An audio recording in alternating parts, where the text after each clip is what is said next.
I'm gonna fall through the ice on this frozen lake. 15 degrees out, 15-mile-an-hour wind, equaling a balmy 0 degrees wind chill. Yesterday we cut a hole in the ice so that it would freeze overnight and give us a thin sheet so we can simulate a thin ice situation. Now it's time for me to break through that ice and show you what happens and what to do in this life and death situation. Let's get to it.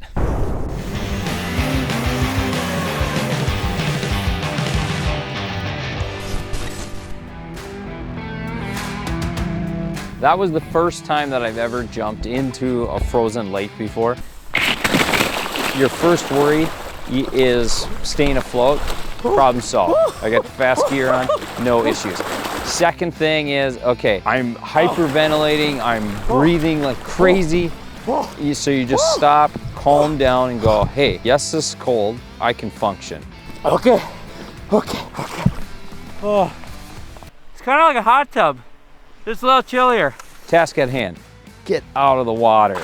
So I rolled over and I was able to just slither out there. And that's the big thing is when you're exiting, you have to keep in mind, when you break the ice, you can't just go up to it like you're getting out of a pool and just push yourself up, because more than likely, if you fell through right next to it, that ice is gonna break away too. So you have to try to get in more of a like salamander type slithering method of shimmying out of there. Once I got out, you know, it was surprising how fast the water drained out of my gear, how I started to warm up. I thought for sure I would just be freezing. That's cold.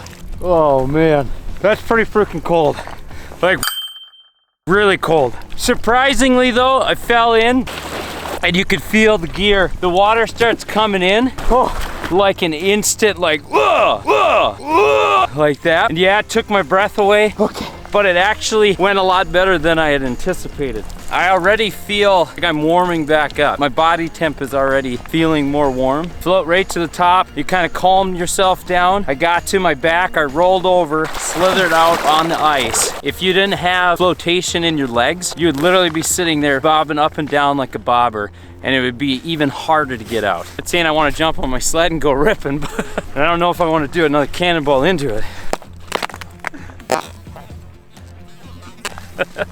So now I'm walking back, trying to simulate walking to the closest home or help that you can find. Everything's feeling pretty good. I think that on this walk, the biggest thing that I'm feeling right now is my boots do have water in them. My ankles are getting cold, and I pulled my fingers in, so I made a fist so I could keep my fingers together. My hands are actually starting to warm back up again, which is nice. I feel like I could walk, you know, as far as I needed to. Unbelievable to me, knowing that I just went into the lake. My buddy's house turned up to 75. And the whole thing, like I simply wanted to show everyone how to get out of there and what happens when you fall on the ice. And it wasn't intended to like be an FXR plug, but it's like absolutely incredible to me how well it worked. Knowing what I know and knowing after going in, I just think about if you didn't have that and you had to worry about staying afloat, getting back, getting out, all those things. To me, it's pretty obvious that you need F.A.S.T if you're going to be doing any riding on ice. I'm just